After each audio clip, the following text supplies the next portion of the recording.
بسم اللہ الرحمن الرحیم نحمده ونصلی علی حبیبہ الکریم اما بعد فاعوذ باللہ من الشیطان الرجیم بسم اللہ الرحمن الرحیم افلا یتدبرون القرآن ولو کان من عند غیر اللہ لوجدوا فیہ اختلافا کثیرا۔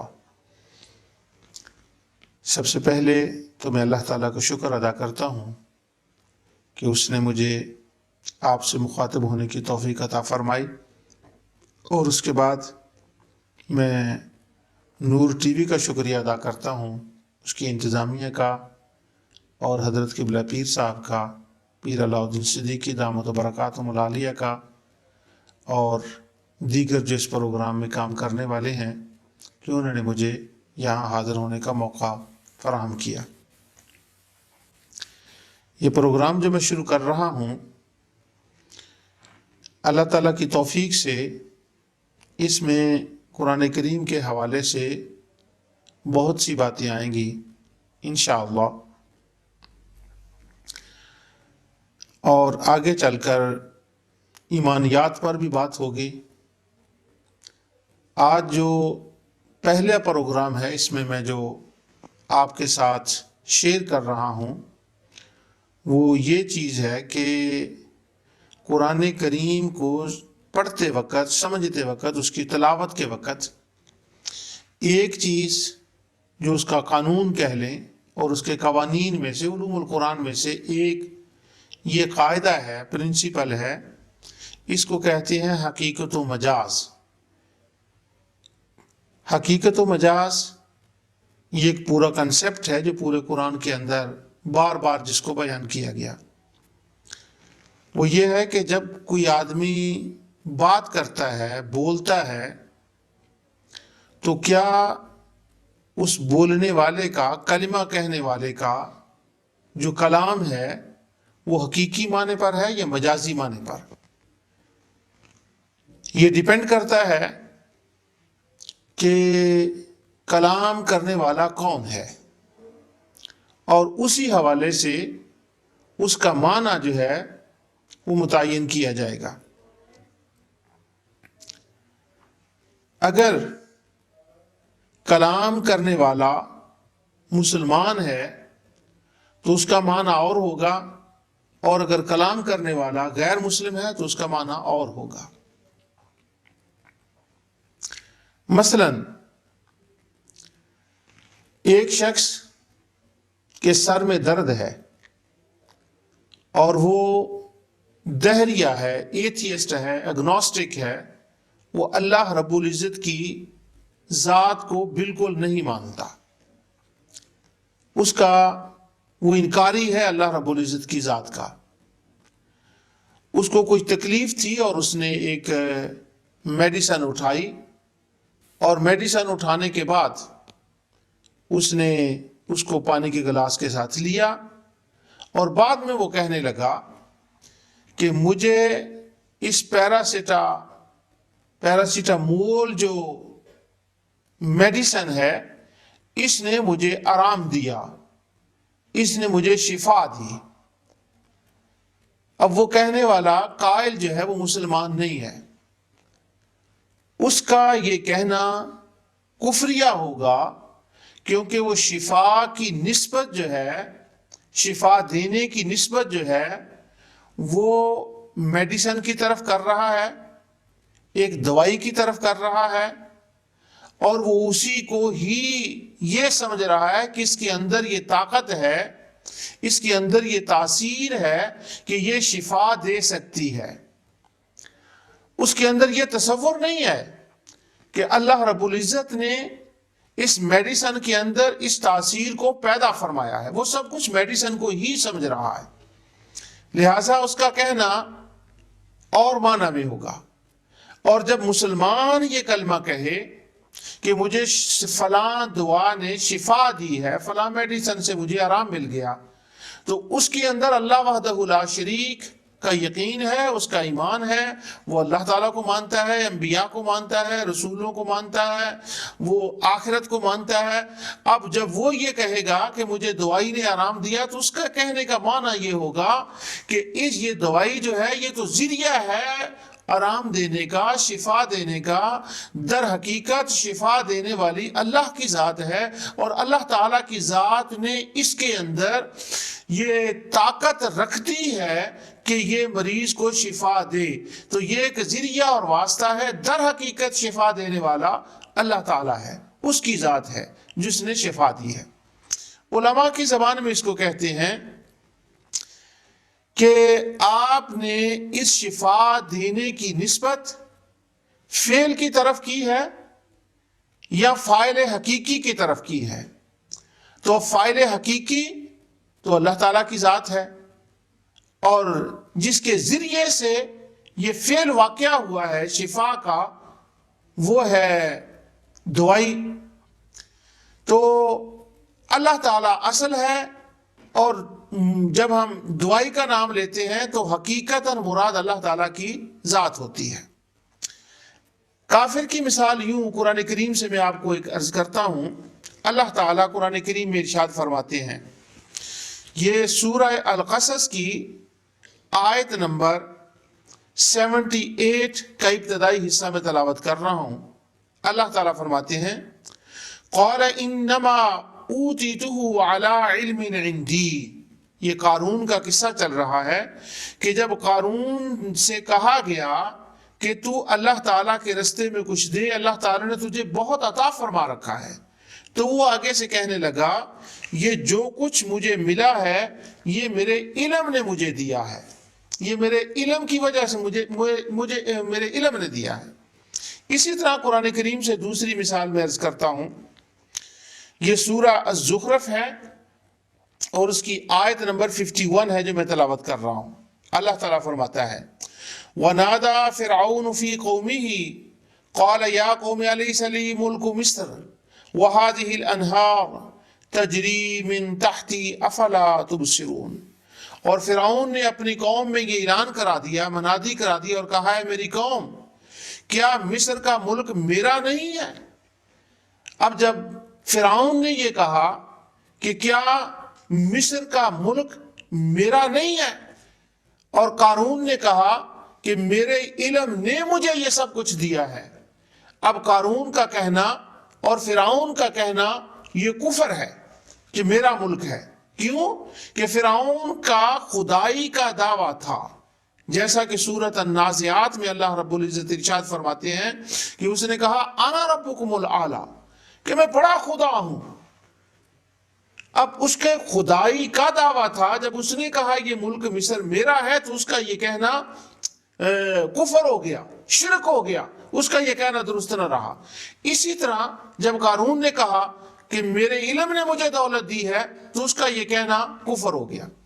یہاں ہے کہ میں مثال دوں کہ ایک بچہ، اللہ تعالیٰ نے اس کو علم دیا، اس کو اچھی جاب مل گئی، ایک اس کا دوست پرانا ملتا ہے اس کو، تو وہ کہتا ہے تمہارے پاس اتنی اچھی گاڑی، اتنا اچھا گھر، یہ تمہیں کس نے دیا؟ تو وہ کہتا ہے یہ میری ایجوکیشن نے مجھے، میرے علم نے یہ دیا ہے۔ اب اس کا یہ کہنا کہ میری ایجوکیشن یا علم نے دیا ہے، اس کا یہ کہنا کفر اور شرک نہیں ہوگا، کیونکہ اس کے اندر ایمان ہے، وہ اللہ وحدہ لا شریک کو خدا مانتا ہے، اپنا خالق و مالک مانتا ہے، اس کو وہ اپنا رازق مانتا ہے، اور قیامت کو وہ مانتا ہے، اور انبیاء کا ارکان اسلام پر اس کا ایمان ہے۔ اب جب اس نے اس کی نسبت اپنے علم کی طرف کی تو اس کا نیت یہ ہے، وہ معنی اس کا یہ ہے کہ مجھے یہ اچھی گاڑی جس نے دی ہے، وہ ایجوکیشن نے دی ہے، در حقیقت اللہ کی ذات عطا فرمانے والی ہے، مگر ظاہراً جو اس کا سبب بنا ہے، جس کی وجہ سے یہ مجھے ملی ہے، وہ میری ایجوکیشن ہے اور میرا یہ علم ہے۔ لیکن یہی بات ہے جب قارون نے کہی تو اس کا معنی کچھ اور تھا، اور مسلمان نے جب یہ بات کہی تو اس کا معنی کچھ اور ہے۔ اسی طرح ہم اس کو حقیقت و مجاز کہتے ہیں کہ مجازاً اس نے اپنی تعلیم کا نام لیا، اس کی طرف نسبت کی، مگر حقیقتاً اللہ تعالیٰ کی طرف وہ نسبت ہے، یہ صرف ذریعہ اور واسطہ ہے درمیان میں۔ اس کی ایک مثال اور میں عرض کروں کہ ہم عام طور پر اپنی زبان میں یہ لفظ استعمال کرتے ہیں کہ دریا بہہ رہا ہے، حالانکہ بہتا تو اس کے اندر پانی ہے، دریا تو نہیں بہہ رہا ہوتا، وہ پانی بہ رہا ہوتا ہے. لیکن ہم کیوں کہتے ہیں کہ دریا بہ رہا ہے؟ وہ دریا کے تو کنارے ہیں اور کناروں کے درمیان سے وہ پانی چل رہا ہے. تو دریا تو وہیں کھڑا ہے، اس کے کنارے تو وہیں کھڑے ہیں، وہ تو چینج ہی نہیں ہوئے، درمیان سے پانی چل رہا ہے. تو وہ کہیں گے کہ نہیں، پانی جو ہے وہ دریا کے ذریعے سے چل رہا ہے، اس لیے کہہ دیا کہ دریا چل رہا ہے. اب جس کے ذریعے سے وہ فعل واقع ہو رہا ہے، اس کا چلنا واقع ہو رہا ہے، اس کی طرف اس کی نسبت کر دی. تو معنی یہ نکلا کہ جس کے ذریعے سے کوئی کام ہو رہا ہو، اس کو اس کی طرف منسوب کرنا یہ جائز ہے. اس طرح کی ہزاروں مثالیں ہیں جن کو بیان کیا جا سکتا ہے. لیکن اب میں اپنے اصل موضوع کی طرف آتا ہوں. یہ ساری میں نے تمہیدی باتیں کی ہیں کہ مسلمان اللہ تعالیٰ کو ایک ماننے والا، جو اللہ رب العزت کو ایک مانتا ہے، جب وہ کوئی کلام کرتا ہے اور وہ کچھ کہتا ہے تو اس کا معنی اور ہوتا ہے، وہ حسب حال اس کا معنی لیا جائے گا، اور اس کی نیت جو ہے اس پر ڈیپینڈ ہے کہ وہ کس نیت سے وہ بات کر رہا ہے. اب قرآن کریم کی چند آیات میں آپ کے سامنے تلاوت کرتا ہوں. اللہ تعالیٰ ارشاد فرماتے ہیں وَلَقَدْ نَصَرَكُمُ اللَّهُ بِبَدْرٍ وَأَنْتُمْ أَذِلَّةٌ. جنگ بدر میں اللہ تعالیٰ نے عین اس وقت میں تمہاری مدد فرمائی جب تم بے سر و سامانی کے عالم میں تھے. وہ مدد کس طرح سے ہوئی جس کا اس کے اندر ذکر ہے سورہ انفال کے اندر. بالکل ابتدا میں اس کا یوں ذکر اللہ رب العزت فرماتے ہیں کہ اللہ تعالیٰ کی بارگاہ میں دعا کی کہ یا اللہ ہماری مدد فرما. تو اللہ تعالیٰ نے دعا کو قبول فرمایا. انی ممدکم بِأَلْفٍ من الملائکہ. اللہ رب العزت نے وعدہ فرما لیا کہ میں 1000 فرشتے کے ساتھ تمہاری مدد کروں گا. اسی بات کو سورہ آل عمران میں یوں دہرایا گیا کہ اللہ تعالیٰ فرماتے ہیں کہ وہ مدد کی گئی. کیسے؟ أَن يُمِدَّكُمْ رَبُّكُمْ بِثَلَاثَةِ آلَافٍ مِّنَ الْمَلَائِکَةِ. 3000 فرشتوں کے ساتھ. هَذَا يُمْدِدْكُمْ رَبُّكُمْ بِخَمْسَةِ آلَافٍ مِّنَ الْمَلَائِکَةِ مُصَوِّمِينَ. اور اللہ تعالیٰ فرماتے ہیں تمہارے پاس آ جائیں تمہارے رب کی طرف سے امداد کے لیے 5000 فرشتے. اب فرشتوں نے مدد کی جنگ بدر کے اندر. اب ان تمام آیات کے بعد جو اگلی آیت ہے اس میں اللہ تعالیٰ فرماتے ہیں، اور ہم یہ سب کہتے ہیں کہ ملائکہ نے مدد کی بدر کے اندر. اللہ تعالیٰ فرماتے ہیں وَمَا جَعَلَهُ اللَّهُ إِلَّا بُشْرَىٰ لَكُمْ وَلِتَطْمَئِنَّ قُلُوبُكُمْ بِهِ وَمَا النَّصْرُ إِلَّا مِنْ عِنْدِ اللَّهِ الْعَزِيزِ الْحَكِيمِ. اور یہ تو محض تمہارے دل کی خوشی اور اطمینان قلب کے لیے ہے، ورنہ مدد تو اللہ کی طرف سے ہے جو غالب حکمتوں والا ہے. اب سوال یہ ہے، ہم دن رات یہ بات کرتے ہیں اور کہتے ہیں، اور قرآن میں بھی یوں لکھا ہے کہ فرشتوں نے مدد کی، ھذا یمددکم، فرشتوں نے مدد کی، فرشتوں نے مدد کی. تو ہم مدد کرنے کی نسبت جو ہے وہ فرشتوں کی طرف کر رہے ہیں. لیکن اللہ تعالیٰ فرماتا ہے کہ میں مدد کرنے والا ہوں. آپ فرشتوں کی طرح مدد کیوں کرتے ہیں، اس کی نسبت کیوں کرتے ہیں؟ اس لیے کہ مدد حقیقت میں اللہ تعالیٰ کی ذات ہی فرمانے والی ہے. اس نے ہی بدر میں مدد فرمائی تھی، مگر فرشتے اس مدد کا ذریعہ بنے تھے. تو جب فرشتے ذریعہ بنے تو ہم نے جو نسبت کی ہے وہ فرشتوں کی طرف کی ہے. اس کو کہتے ہیں نسبت مجازی. حقیقی طور پر مدد کرنے والا اللہ ہے، لیکن ذریعہ اس کے فرشتے بنے، اس لیے اس کی نسبت جو ہے وہ فرشتوں کی طرف کرتے. یہاں پر یہ نسبت مجازی اور عقلی کی بحث میں آگے چلا رہا ہوں. اس کو ایک بات یہاں پر جو اس سے ذرا ہٹ کر ہے وہ میں یہاں آپ کو ایک بات بتاؤں، اور بہت ایمان فروز بات ہے. سورہ انفال میں ہے کہ اللہ تعالیٰ کے سامنے حضور نبی کریم صلی اللہ علیہ وسلم نے دعا فرمائی کہ یا اللہ ہماری مدد فرما. اللہ تعالیٰ نے مدد کا وعدہ یوں فرمایا انی ممدکم بِأَلْفٍ من الملائکہ، کہ تمہاری مدد کی جائے گی 1000 فرشتے کے ساتھ. 1000 فرشتے کا وعدہ ہو گیا. اب جب میدان بدر میں مسلمانوں کی فوجیں کھڑی ہو گئیں اور کھڑی ہونے کے بعد کفار کی فوجیں بھی سامنے ہیں، تو کسی نے آ کر رسول اللہ صلی اللہ علیہ وسلم کو یہ بتایا، کسی صحابی نے، کہ یا رسول اللہ صلی اللہ علیہ وسلم، کافروں کی مدد کے لیے تو کچھ اور لوگ آ رہے ہیں ان کے ساتھی جو ان کی مدد کریں گے۔ تو حضور صلی اللہ علیہ وسلم نے اب یہاں دوبارہ دعا نہیں مانگی۔ قرآن کریم اللہ تعالیٰ فرماتے ہیں اِذْ تَقُولُ لِلْمُؤْمِنِينَ أَلَنْ يَكْفِيَكُمْ أَنْ يُمِدَّكُمْ رَبُّكُمْ بِثَلَاثَةِ آلَافٍ مِّنَ الْمَلَائِكَةِ مُنْزَلِينَ۔ اللہ اکبر۔ اور یہ اللہ تعالیٰ فرماتے ہیں جب آپ مومنوں سے کہہ رہے تھے، مومنوں کو تسلی دے رہے تھے، کس بات سے؟ انہوں نے کہا ان کی مدد اور آ رہی ہے، تو حضور تسلی کیسے دے رہے ہیں؟ فرماتے ہیں اَن يُمِدَّكُمْ، اگر ان کے اور آ رہے ہیں تو تم کیا ہو گیا کہ آسمان سے تمہارے لیے 3000 فرشتے اگر اللہ اتار دے تو یہ تمہارے لیے کافی نہیں ہوں گے؟ اب دعا نہیں مانگی، کہا 3000 اور آ جائیں گے، اور اللہ تعالیٰ اتار دے گا آ جائیں گے تو کیسا ہے؟ کچھ وقت گزرا، ایک بندے نے اور آ کر کہا یا رسول اللہ صلی اللہ علیہ وسلم، کچھ اور لوگ ان کی مدد کے لیے آ رہے ہیں۔ تو حضور نبی کریم صلی اللہ علیہ وسلم ان سے یوں فرماتے ہیں بلا ان تصبروا وتتقوا وَيَأْتُوكُم مِّن فَوْرِهِمْ هَذَا يُمْدِدْكُمْ رَبُّكُمْ بِخَمْسَةِ آلَافٍ مِّنَ الْمَلَائِكَةِ مُصَوِّمِينَ۔ کیوں نہیں؟ ہاں، اگر تم صبر کرو، پرہیزگاری کرو، اور یہ لوگ اسی دم تمہارے پاس آ جائیں، تمہارا رب تمہاری امداد 5000 فرشتوں سے فرما دے گا۔ اب وعدہ تو 1000 کا تھا، اب حضور فرما رہے ہیں کہ 3000 اور آ جائیں گے، 5000 اور آ جائیں گے۔ تو یہ دعا کے بغیر کہا جا رہا ہے۔ ادھر مصطفیٰ یوں فرما رہے ہیں، ادھر اللہ رب العزت اپنی رحمت سے فرشتوں کو حکم دے رہا ہے کہ تیار ہو کے کھڑے ہو جاؤ، ادھر مصطفیٰ کا پیغام آئے اور تم نیچے چلے جانا، اور اللہ تعالیٰ فرماتا ہے وہ خاص مصوبین، خاص نشانی والے فرشتے جو ہیں وہ آ جائیں گے۔ سبحان اللہ۔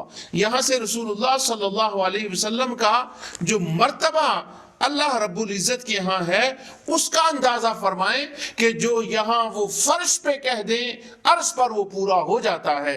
وہ دعا کی صورت میں نہ کہیں بلکہ جو یوں ہی فرما دے تو میرا رب ان کا رب اس کو پورا فرما دیتا ہے۔ تو یہ بات درمیان میں آ گئی تھی۔ اصل جو میرا موضوع تھا وہ یہ تھا کہ مدد کرنے والی اللہ کی ذات ہے، مگر مجازاً بدر کی مدد کو فرشتوں کی طرف منسوب کرتے ہیں کہ فرشتوں نے مدد کی، اور اللہ اس کو منسوب فرماتا ہے۔ اب قرآن کریم کی ایک اور آیت سنیے اسی حوالے سے۔ اللہ رب العزت ارشاد فرماتے ہیں وَلَوْ أَنَّهُمْ رَضُوا مَا آتَاهُمُ اللَّهُ وَرَسُولُهُ وَقَالُوا حَسْبُنَا اللَّهُ سَيُؤْتِينَا اللَّهُ مِن فَضْلِهِ وَرَسُولُهُ إِنَّا إِلَى اللَّهِ رَاغِبُونَ۔ یہ سورہ توبہ کی 59 آیت ہے۔ اللہ تعالیٰ فرماتا ہے اگر یہ لوگ اللہ اور اس کے رسول کے دیے ہوئے پر خوش رہتے اور کہہ دیتے کہ اللہ ہمیں کافی ہے، اللہ اکبر، ہمیں اپنے فضل سے دے گا اور اس کا رسول بھی، ہم تو اللہ کی ذات سے ہی توقع رکھنے والے ہیں۔ اب یہاں جو دینے کی نسبت ہے، دینے والا تو اللہ تعالیٰ ہے، اور اللہ تعالیٰ فرما رہے ہیں کہ اگر وہ اس پر راضی ہوتے کہ جو ان کو اللہ اور اس کے رسول نے دیا، اور یہ کہہ دیتے کہ اللہ اپنے فضل سے دے گا اور اس کا رسول بھی دے گا۔ اب دینے والا اللہ کی ذات ہے، اور رسول اللہ صلی اللہ علیہ وسلم کے دینے کی نسبت جو یہاں پر کی گئی ہے وہ حقیقی نہیں، وہ مجازی ہے۔ وہ اس معنی میں ہے کہ رسول اللہ صلی اللہ علیہ وسلم کے ذریعے سے اللہ تعالیٰ نے عطا فرمایا ہے، اس لیے اس کی نسبت جو ہے وہ رسول اللہ صلی اللہ علیہ وسلم کی طرف کر دی گئی ہے۔ یہ بات میں اب دوبارہ پھر یہ کہہ دوں، بتا دوں، اس بات کو کلیئر کر دوں کہ مسلمان جب بات کرتا ہے تو یہ ڈیپینڈ مسلمان کے کہنے پر ہوتا ہے کہ وہ اللہ تعالیٰ پر اس کا ایمان ہے. وہ اگر کہہ دے کہ رسول نے عطا فرمایا ہے تو اس کا یہ کہنا کفر نہیں ہوگا. وہ کہہ دے کہ یہ مجھے اولیاء نے عطا فرمایا ہے، اس کا یہ کہنا کفر نہیں ہوگا، کیونکہ وہ اولیاء اور انبیاء کو محض ذریعہ اور وسیلہ سمجھ رہا ہے. حقیقتاً وہ مستعان عطا کرنے والا اللہ رب العزت کو سمجھ رہا ہے. اس لیے اس کا جو کہنا ہے یہ غلط نہیں ہوگا اور نہ یہ کفر اور شرک ہوگا. اب آگے چلتے ہیں، اس کو بات کو آگے بڑھاتے ہوئے، اور اصل جو بات ہے میں اس پر آ رہا ہوں، وہ یہ کہ اسناد مجازی اور عقلی اور اس کی طرف نسبت کرنا، اس کا کیا معنی ہے. حضرت سیدہ مریم علیہ السلام اپنے حجرے میں اللہ تعالیٰ کی عبادت کر رہی ہیں. اسی حالت میں ان کے پاس حضرت جبرائیل علیہ السلام آتے ہیں. سورہ مریم کے بالکل ابتدا میں، اور یہ جو میں قصہ بیان کر رہا ہوں، یہ آیت 15, 16, 17, 18 اور 19 آیت جو ہے اس کو میں اسپیشلی تلاوت کر رہا ہوں. ان کے پاس جبرائیل علیہ السلام آئے. اللہ تعالیٰ فرماتے ہیں فَتَمَثَّلَ لَهُ بَشَرًا سَوِيًّا، وہ ایک مکمل بشر کی صورت میں آیا. حضرت مریم ڈر گئیں. ایک تنہا لڑکی بیٹھی ہوئی ہے اور وہ ڈری ایک آدمی کو اپنے کمرے میں داخل ہوتے دیکھ کے.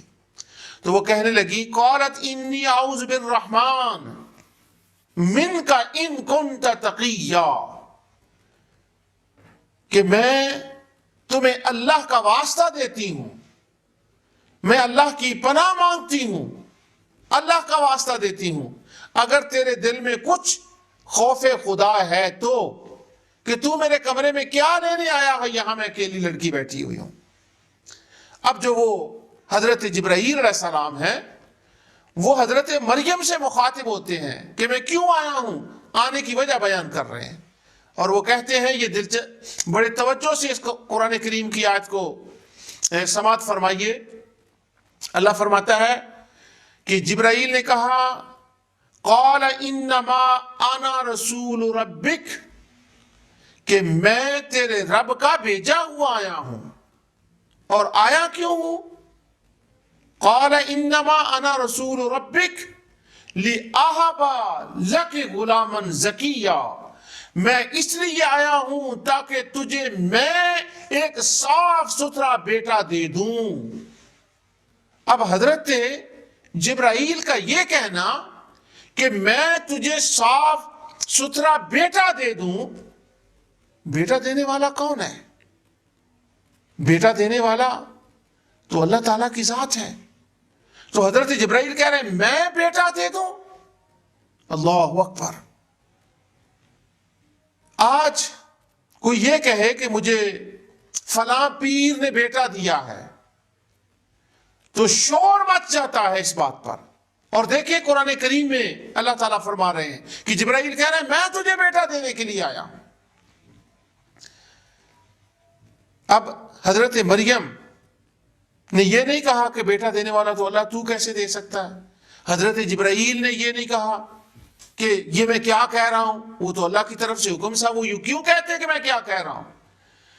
یہاں حضرت جبرائیل نے جو بیٹا دینے کی نسبت اپنی ذات کی طرف کی ہے کہ میں دے رہا ہوں، وہ خدا بن کر نہیں کر رہے اپنی ذات کی نسبت، بلکہ وہ یوں فرما رہے ہیں کہ اس بیٹا دینے کا ذریعہ اور وسیلہ میں بن رہا ہوں. تو یہ حضرت جبرائیل اپنی طرف جو نسبت کر رہے ہیں یہ نسبت عارضی ہے، یہ نسبت اسنادی ہے، یہ مجازی ہے، یہ عقلی ہے، اس کو نسبت مجازی کہتے ہیں. اب یہی جملہ ایک کافر ڈاکٹر جو خدا کو نہ ماننے والا ہے، وہ ایک ایسی عورت کو کوئی دوائی دے دے جس کی یہاں اولاد نہیں ہو رہی تھی، اور دوائی دے کر وہ کہے یہ بیٹا میں نے تمہیں دیا ہے، جو خدا کا منکر ہے، اس کا یہ کہنا شرک ہوگا، کفر ہوگا. لیکن حضرت جبرائیل نے جب یہ کہا تو عین ایمان ہوگا. کیوں؟ کہ وہ اس کا معنی اور تھا، اس کا کہ معنی اور ہے. یہاں میں ایک آپ کو بات سناؤں.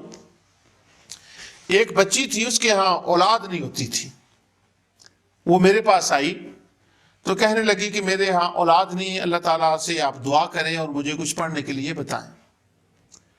میں نے اسے کچھ پڑھنے کے لیے بتایا اور میں نے کہا کہ پاکستان تم نے کب جانا ہے؟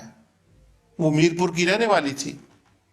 وہ کہنے لگی میں فلاں دن فلاں مہینے میں جا رہی ہوں۔ تو میں نے کہا جب وہاں جائیں تو کھڑے شریف ضرور جانا، اور وہاں حضرت میاں محمد صاحب رحمۃ اللہ تعالی علیہ اور دمڑی والی سرکار رحمۃ اللہ علیہ کے مزار پہ حاضری دینا، اور وہاں جا کر دعا کرنا، اور وہاں جا کر منت ماننا، اور اللہ تعالیٰ کے آگے دعا کرنا کہ اللہ تعالیٰ تیری گود کو بھر دے۔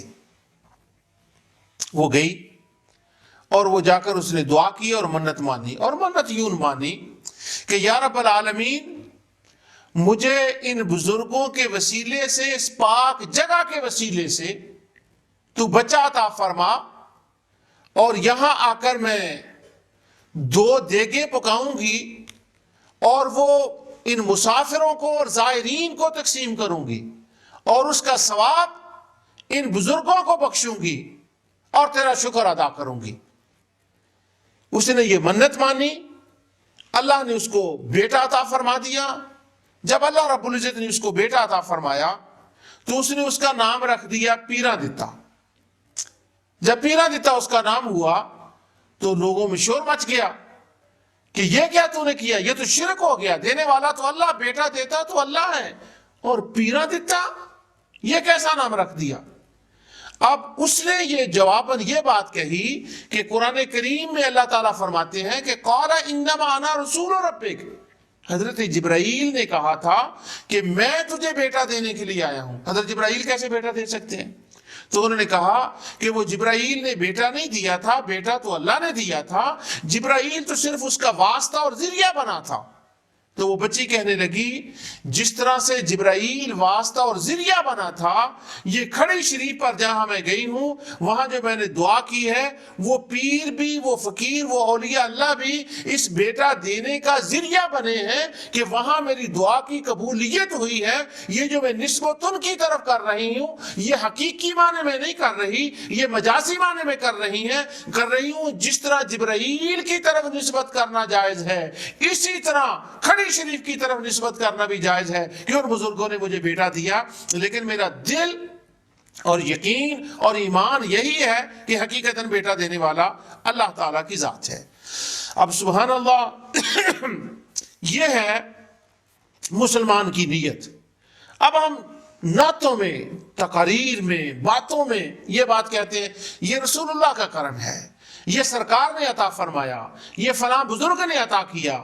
تو میرے دوستوں، بھائیوں، بچوں، بہنوں، بچیوں، جب یہ کہا جاتا ہے تو مسلمان جب کہتا ہے تو اس کا ایمان اللہ کی ذات پر ہوتا ہے، وہ سبب کی طرف نسبت کرتا ہے، لیکن مراد اس کی مسبب ہوتی ہے جو اللہ تعالیٰ کی ذات ہے۔ نام سبب کا لیتا ہے لیکن اصل مراد اللہ تعالیٰ کی ذات ہوتی ہے، اس کے دل میں ہوتا ہے۔ اور پھر وہ ایسا کیوں نہیں نام لیتا؟ اللہ تعالیٰ کا ڈائریکٹلی نام کیوں نہیں لیتا؟ وہ اس لیے کہ قرآن کریم میں یہ جائز ہے، قرآن میں اس کا اس طرح سے نام لیا گیا، اور وہ جانتا ہے کہ اللہ رب العزت میرے دلوں کے حال کو جانتا ہے، کہ خدا جانتا ہے کہ کہنے والے کی نیت کیا ہے۔ یہ مسلمان ہے، اس کا میری ذات پر ایمان ہے، یہ صرف ذریعے کی طرف جو نسبت کر رہا ہے یہ نسبت عارضیہ ہے، حقیقی نہیں ہے، فاعل حقیقی وہ مجھے ہی سمجھتا ہے۔ اب آگے چلیے، یہ مثال میں نے دی قرآن کریم کی آیات، اب میں آپ کو آگے پڑھ کر سناتا ہوں۔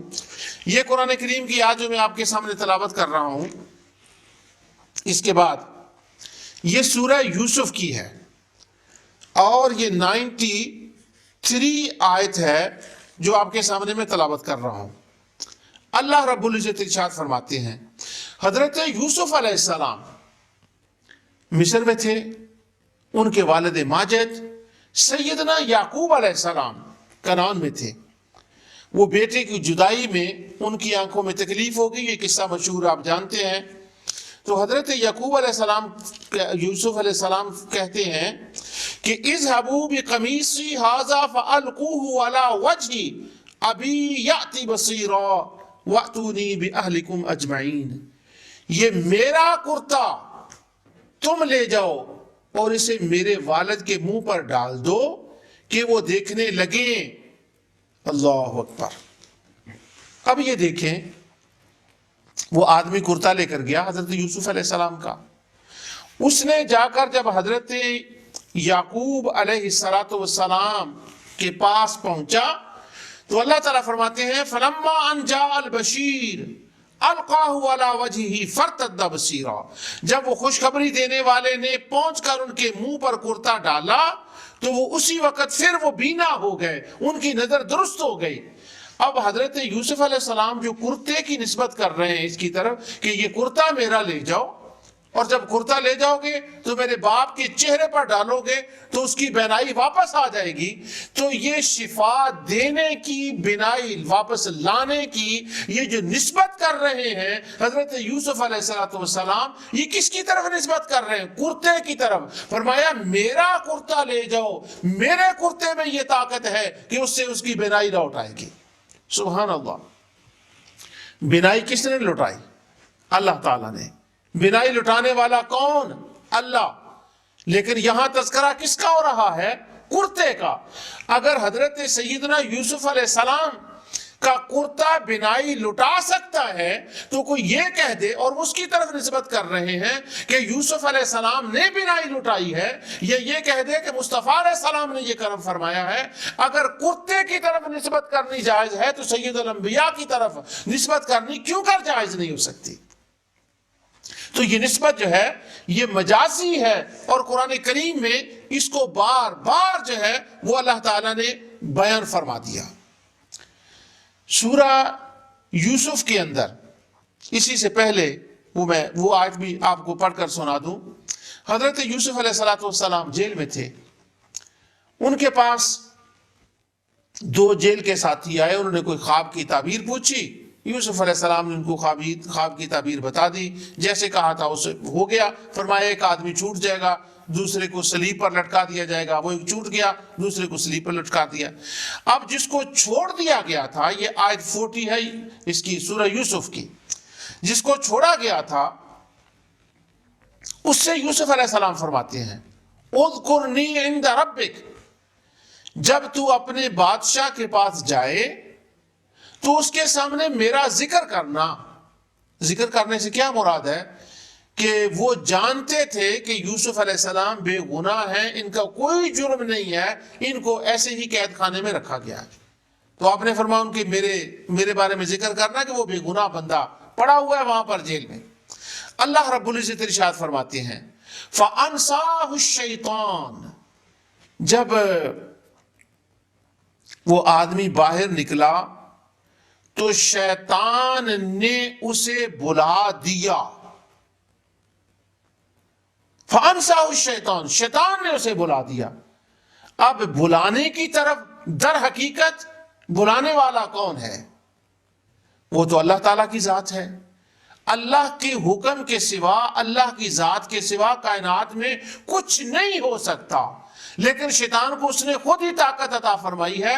اب شیطان کا جو انفلوئنس تھا، اس کی جو انفلوئنس تھا وہ اس کا سبب اور واسطہ بنا، تو اللہ عز و جل فرماتے ہیں شیطان نے اس کو بلا دیا۔ ارے یارو، اگر شیطان کی طرف نسبت کرنی جائز ہے کسی فعل کی، اس کو فاعل کہنا جائز ہے، اس کی طرف یہ نسبت جائز ہے، تو سید الانبیاء کی طرف یہ نسبت کیوں جائز نہیں ہے؟ آپ آگے سنیے، میں آپ کو بتاؤں۔ سبحان اللہ، سورہ سجدہ اور آیت نمبر 11، یہ سورہ سجدہ کی آیت نمبر 11 میں اللہ رب العزت ارشاد فرماتے ہیں قُلْ يَتَوَفَّاكُمْ مَلَكُ الْمَوْتِ، یہ ملک الموت ہے جو تمہیں وفات دیتا ہے، تمہیں مارتا ہے ملک الموت۔ اور ملک الموت کا نام ہی ملک الموت اس لیے ہے کہ وہ موتوں کا مارنے کا بادشاہ ہے، انچارج ہے، سارا کنٹرول اس کے پاس ہے، اور وہی لوگوں کو مارتا ہے۔ اور اس آیت میں اللہ رب العزت ارشاد فرما رہے ہیں قُلْ يَتَوَفَّاكُمْ مَلَكُ الْمَوْتِ، ملک الموت تمہیں مارتا ہے۔ اب مارنے والا کون؟ پیدا کرنے والا کون؟ عطا فرمانے والا کون؟ اللہ رب العزت کی ذات. اب اللہ رب العزت کی ذات جب پیدا فرمانے والی بھی ہے، پیدا کرنے والی بھی، مارنے والی بھی ہے، تو پھر ملک الموت کی طرف اس کی نسبت اللہ رب العزت نے کیوں فرمائی؟ یہ اس لیے فرمائی کہ در حقیقت مارنے والی اللہ کی ذات ہے، مگر روحوں کے قبض کرنے پر اس کی ڈیوٹی ہے، اور وہ مارنے کا ذریعہ، جان نکالنے کا ذریعہ اور واسطہ بنتا ہے. اس واسطے کی وجہ سے اللہ تعالیٰ نے اس کی طرف اس کی نسبت فرما دی. سبحان اللہ. اور سنیے، یہ سورہ احزاب کی آیت نمبر 37 ہے. اللہ تعالیٰ فرماتے ہیں وَإِذْ تَقُولُ لِلَّذِي أَنْعَمَ اللَّهُ عَلَيْهِ وَأَنْعَمْتَ عَلَيْهِ أَمْسِكْ عَلَيْكَ.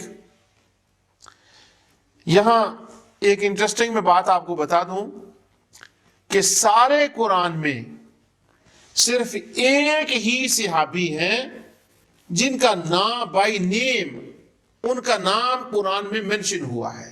وہ ہے حضرت زید رضی اللہ تعالی عنہ.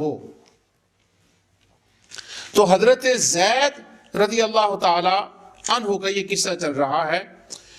تو اس قصے کے اندر اللہ تعالیٰ فرماتے ہیں کہ یاد کرو جب کہ تو اس شخص سے کہہ رہا تھا جس پر اللہ نے بھی انعام کیا اور تو نے بھی. انعم اللہ علیہ، اس پر اللہ نے انعام فرمایا. وَأَنْعَمْتَ عَلَيْهِ، اور تو نے اس پر انعام کیا.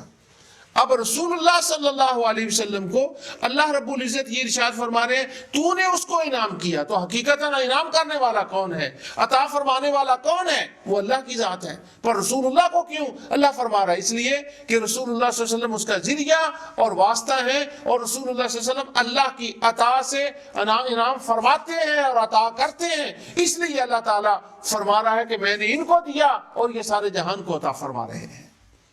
تو یہ قرآن کی آیت سے میں نے یہ عرض کیا آپ کے سامنے کہ اس کی نسبت جو مجازی ہے وہ جائز ہے. یہ اس کے بعد دوسری آیت اب میں اور آگے آپ کو سناؤں. سورہ سواد کی 41 یہ آیت ہے. اللہ عز و جل ارشاد فرماتے ہیں سورہ سواد 41 وَاذْكُرْ رَبَّكَ وَاذْكُرْ عَبْدَنَا أَيُّوبَ وَاذْكُرْ عَبْدَنَا أَيُّوبَ إِذْ نَادَى رَبَّهُ أَنِّي مَسَّنِيَ الشَّيْطَانُ بِنُصْبٍ وَعَذَابٍ. اور ہمارے بندے ایوب علیہ السلام کا بھی ذکر کرو. کس بات کا ذکر ہو رہا ہے ایوب علیہ السلام کا؟ میرے بندے ایوب کا ذکر کرو. اذ نادا ربہ، جب اس نے اپنے پروردگار کو پکارا، اس کے سامنے دعا کی. کیا دعا کی؟ انی مسنی الشیطان بنصب وعذاب، مجھے شیطان نے بیمار کر دیا اور مجھے اس نے دکھ پہنچایا، مجھے شیطان نے رنج پہنچایا، مجھے اس نے تکلیف دی ہے، مجھے بیمار کر دیا، مجھے رنج پہنچایا. سبحان اللہ. ایوب علیہ السلام، اور یہ فرما رہے ہیں کہ شیطان نے تکلیف پہنچائی، شیطان نے بیمار کر دیا. تکلیف پہنچانے والا کون ہے؟ بیمار کرنے والا کون ہے؟ شفا دینے والا کون ہے؟ سیدنا ابراہیم علیہ السلام سورہ شعراء میں اللہ تعالیٰ فرماتے ہیں وَإِذَا مَرِضْتُ فَهُوَ يَشْفِينِ، جب میں بیمار ہوتا ہوں تو وہی مجھے شفا عطا فرماتا ہے. شفا دینے والی تو اللہ کی ذات ہے. لیکن اس بیمار کرنے کی نسبت حضرت سیدنا ایوب علیہ السلام کر رہے ہیں شیطان کی طرف. اگر بیمار کرنے کی نسبت شیطان کی طرف کرنی درست ہے تو صحت دینے کی نسبت مصطفیٰ کی طرف کرنے کی اوپر شرک ہو سکتی ہے. اگر شرک ہوتا تو اللہ تعالیٰ اس کو بیان ہی نہ فرماتا اور حضرت ایوب علیہ السلام کی گرفت ہوتی کہ بیمار تو میں کرتا ہوں، رنج میں پہنچاتا ہوں، تکلیف میں مبتلا کرتا ہوں، تو نے یہ شیطان کی طرف کس طرح سے نسبت کر دی؟ مگر اللہ تعالیٰ نے اس کو بیان فرمایا. تو اگر جب بندہ مسلمان کسی کی طرف نسبت کرتا ہے تو وہ اس کو سبب کی طرف نسبت کرتا ہے، اس کو اسناد مجازی عقلی کہتے ہیں کہ اس کی نسبت اس کی طرف کرنا یہ حقیقی معنی میں نہیں ہوتا، یہ مجازی معنی میں ہوتا ہے۔ جس طرح ایوب علیہ السلام نے دکھ کی نسبت شیطان کی طرف کی، ہم شفا کی طرف اس شفا کی نسبت اسی طرح سید الکائنات کی طرف کرتے ہیں، اور اس کا کرنا جائز ہے کیونکہ کرنے والے مسلمان ہیں، اور مسلمان کے عقیدے کے اندر اللہ رب العزت کا اعتقاد ہے، وہ خدا کو مانتا ہے، لہٰذا اس کا یہ کہنا یہ کبھی شرک اور کفر نہیں ہوگا، اور قرآن کریم میں اس کی پوری اجازت ہے، اور اللہ تعالیٰ نے اس کو بار بار قرآن کریم کے اندر بیان فرمایا، جیسے کہ میں آپ کے سامنے آیات کی آیات جو ہے وہ پڑھ کر آپ کو سنا رہا ہوں۔ اب انٹرسٹنگلی دیکھیں، اور میں آپ کے سامنے یہ آیت پڑھتا ہوں سورہ نوح کی۔ اللہ تعالیٰ ارشاد فرماتے ہیں کہ وَقَالُوا لَا تَذَرُنَّ آلِهَتَكُمْ وَلَا تَذَرُنَّ وَدًّا وَلَا سُوَاعًا وَلَا يَغُوثَ وَيَعُوقَ وَنَسْرًا وَقَدْ أَضَلُّوا كَثِيرًا۔ اللہ تعالیٰ فرماتے ہیں کہ حضرت نوح علیہ السلام کے زمانے میں ان کے کافر لیڈروں نے دوسرے کافروں سے کہا کہ وَقَالُوا لَا تَذَرُنَّ آلِهَتَكُمْ، کہ اپنے معبودوں کو مت چھوڑنا، ان کو نہ چھوڑنا، معبودوں کو جن کی تم پوجا کر رہے ہو ان کو نہ چھوڑنا، اور خصوصاً وَدًّا وَلَا سُوَاعًا وَلَا يَغُوثَ وَيَعُوقَ وَنَسْرًا، اور خصوصاً ود، سوا، یغوث، یعوق، نصر، یہ جو 5 خدا ہیں تمہارے جو بت ہیں ان کو بالکل نہ چھوڑنا۔ اور اللہ رب العزت ارشاد فرماتے ہیں وَقَدْ أَضَلُّوا كَثِيرًا، انہوں نے بہت سے لوگوں کو گمراہ کر دیا، بتوں نے گمراہ کر دیا۔ اب سوال یہ ہے، بت تو بے جان ہیں، وہ تو پتھر کے دانت کے بنے ہوئے ہیں، انہوں نے گمراہ کیسے کر دیا؟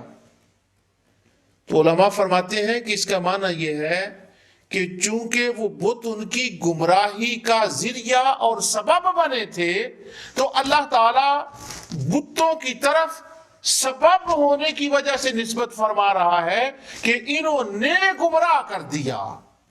اللہ اکبر۔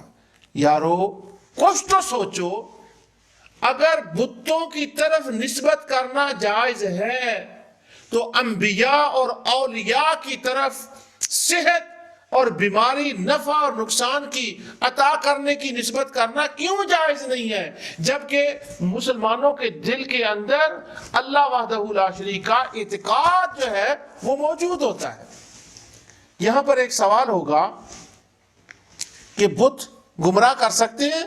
ہاں کر سکتے ہیں، اس لیے کہ وہ ذریعہ بنتے ہیں، وہ ذریعہ ہیں۔ سورہ ابراہیم آیت 35 اور 36 میں ہے کہ اللہ تعالیٰ فرماتے ہیں کہ حضرت ابراہیم علیہ السلام نے جب دعا کی تھی وَإِذْ قَالَ إِبْرَاهِيمُ رَبِّ اجْعَلْ هَٰذَا الْبَلَدَ آمِنًا وَاجْنُبْنِي وَبَنِيَّ أَن نَّعْبُدَ الْأَصْنَامَ، کہ یا رب العالمین مجھے اور میرے بیٹوں کو، میری اولاد کو اس بات سے محفوظ فرما دے، اپنی پناہ میں لے لے کہ کوئی ہم میں سے بتوں کی عبادت نہ کرے، ان نعبد الاسنام، یہ کہ کوئی بتوں کی عبادت کرے۔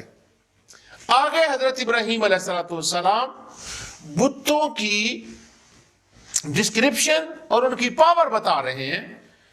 رب انہن اضللن کثیرا من الناس، کیوں اے میرے پروردگار